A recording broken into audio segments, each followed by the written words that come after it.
टंडो रहीम खान वेझो दरगाह सैयद बुलियल शाह बुखारी जे गादी नशीनन ऐं दुकानदारनि पारां दरगाह खे बिला जवाब बंद करण खिलाफ़ एहतजाज कयो।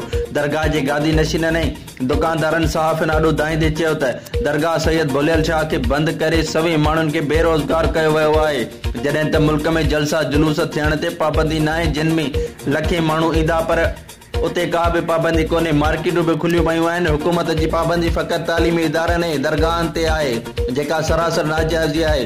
दरगाह सां सभई माण्हुनि जो रोज़गार ॻंढियल आहे। काछो अॻु ई पोइ फैलाए वेतर काछे वासियुनि खे बुख ऐं बदहाली में धिकियो थो वञे।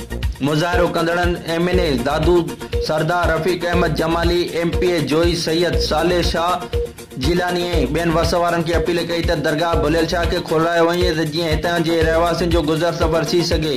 Report M Hasan Jamali, city news, Tando Rahim Khan.